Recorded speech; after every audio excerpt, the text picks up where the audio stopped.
اسلام آباد کی لال مسجد اور حکومت کے درمیان منگل کے روز ایک معاہدے پر دستخط ہوئے، جس کے تحت مولانا عبدالعزیز 2 ماہ کے لیے لال مسجد سے جامع حفصہ منتقل ہو جائیں گے اور 2 ماہ بعد ان پر تمام پابندیاں ختم کر دی جائیں گی۔ لال مسجد کے ترجمان اور غازی عبدالرشید کے فرزند ہارون غازی نے میڈیا کو جاری کیے گئے ایک مراسلے میں کہا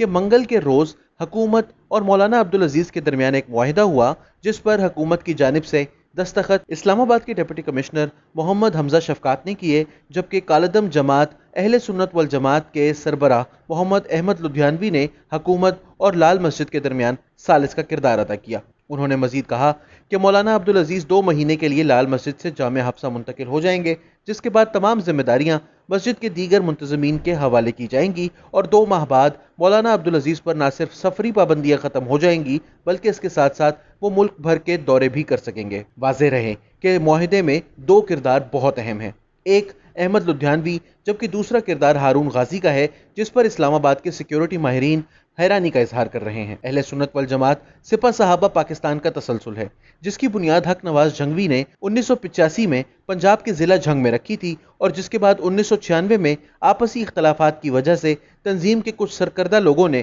سپہ صحابہ سے الگ ہو کر لشکر جھنگوی کی بنیاد رکھی۔ تاہم جنرل پرویز مشرف نے اس تنظیم پر دہشت گردی میں ملوث ہونے پر پابندی لگا دی تھی، جبکہ مشرف نے اپنی کتاب ان دی لائن آف فائر میں بھی اس کی وضاحت کی ہے کہ انہوں نے 2002 میں اس تنظیم پر پابندی لگائی تھی۔ سپہ صحابہ پر پابندی لگنے کے بعد تنظیم کے سربراہوں نے ملت اسلامیہ پاکستان کے نام سے نئی تنظیم بنا دی، جس پر 2003 میں پابندی لگائی گئی۔ 2008 میں سپہ صحابہ سے وابستہ احمد لدھیانوی نے اپنی نئی تنظیم اہل سنت والجماعت کی بنیاد رکھی، تاہم وہ بھی کچھ عرصے کے بعد دہشت گردی میں ملوث ہونے پر کالعدم قرار دے دی گئی اور ان کے تمام اثاثے ضبط کر لیے گئے۔ مگر 2018 کے عام انتخابات سے 1 ماہ پہلے نہ صرف احمد لدھیانوی پر پابندی ختم ہو گئی بلکہ انہوں نے حکمران جماعت پاکستان تحریک انصاف کو عام انتخابات میں بہت سے مواقع پر معاونت فراہم کی۔ دہشت گردی پر نظر رکھنے والے ماہرین کے مطابق سپہ صحابہ اور اہل سنت والجماعت کے ملک بھر میں 4 سے زائد دفاتر ہیں اور ان کے کارکن تاحال ہزاروں میں ہیں،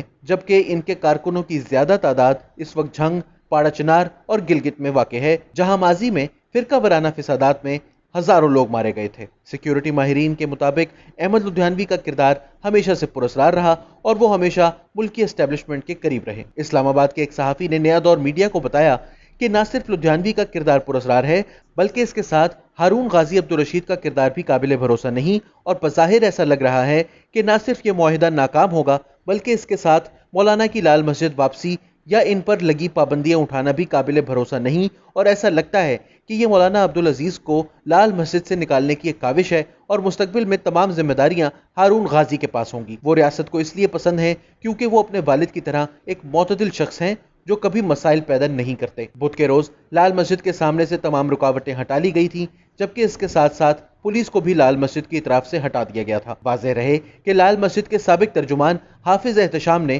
ہارون غازی پر سخت الزامات لگائے تھے اور کہا تھا کہ ہارون غازی نے لال مسجد کے نام پر بحریہ ٹاؤن کے مالک ملک ریاض سے پلاٹ اور ایک گاڑی لی تھی، مگر ان کے فوائد لال مسجد کو نہیں ملے، اور کچھ وقت پہلے خبریں سامنے آنے کے بعد ہارون غازی نے وہ گاڑی بیچ کر دوسری گاڑی لے لی۔ لال مسجد اور حکومت کے درمیان کشیدگی اس وقت بڑھ گئی جب لال مسجد کے مولانا عبدالعزیز مسجد کے اندر واقع اپنی رہائش کا منتقل ہو گئے، جس کے بعد کئی بار لال مسجد کا گھیراؤ کیا گیا تھا۔ اس دوران عبدالعزیز نماز جمعہ بھی پڑھاتے رہے۔ اتوار کو ان کی دختر دعا طیبہ کو بھی گرفتار کیا گیا تھا، لیکن چند ہی گھنٹے بعد چھوڑ دیا گیا تھا۔